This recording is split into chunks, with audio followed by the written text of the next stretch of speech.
અમદાવાદના આનંદનગર વિસ્તારમાંથી એક ખૂબ જ દુઃખદ અને ચોંકાવનારી ઘટના સામે આવી છે। અહીં આવેલા શુભ દર્શન ટાવરના 7મા માળેથી એક મહિલાનું શંકાસ્પદ સંજોગોમાં નીચે પડતા કરુણ મોત નીપજ્યું છે। પ્રાથમિક વિગતો મુજબ આ મહિલા છેલ્લા ઘણા સમયથી ગંભીર બીમારીથી પીડાતી હતી અને માનવામાં આવી રહ્યું છે કે આ જ બીમારીના ડિપ્રેશનના કારણે આ ઘટના બની છે।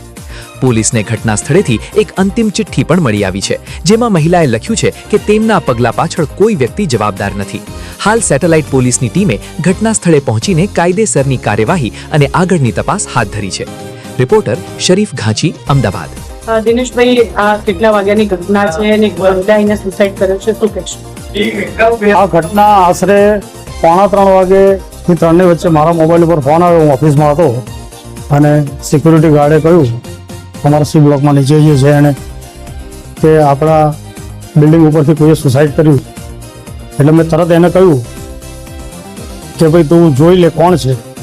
એટલે એને કીધું કે હું ઓળખતો નથી, આપણું કોઈ છે નહીં, કોઈ બહારનું જ છે। સિક્યુરિટી ગાર્ડ પણ 10 વર્ષથી જોબ કરે છે એટલે એને ખબર હોય।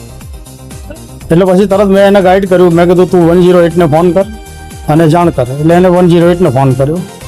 પછી એને સેકન્ડ સ્ટેપમાં પોલીસને ફોન કર્યો। 108 પણ આવી ગઈ અને પોલીસ પણ આવી ગઈ, બંને પોતપોતાની કાર્યવાહી ચાલુ કરી। બેન બહારથી જ આવેલા હતા, અમારી સોસાયટીના નથી એવું જાણવા મળ્યું છે હાલ પૂરતું। બેન બહારથી જ આવેલા। લોકો જે હાજર હતા એમનું કહેવું કે 8 માળ સુધી તો બેન બિલ્ડિંગ ઉપર ગયા છે, કદાચ છત ઉપર ગયા હોય અને ધાબા ઉપર લોક મારેલું હોય તો પાછા આવ્યા હોય અને ફરીથી 8મા માળેથી લિફ્ટમાંથી નીકળી અને એમને સુસાઇડ કર્યું એવું હાલ પૂરતું એ લોકો કહેતા હતા। એમના જણાવ્યા મુજબ હું આ સ્ટેટમેન્ટ આપું। સિક્યુરિટી ગાર્ડે ક્યારે એમને અહીંયા જોયા છે? ના, કોઈ દિવસ જોયા નથી, બહારના જ છે। કોઈ પણ આખી સોસાયટીમાં કોઈ પણ જોયા નથી, કોઈ એમનું પરિચિત કે રિલેટિવ પણ રહેતું નહોતું અહીં।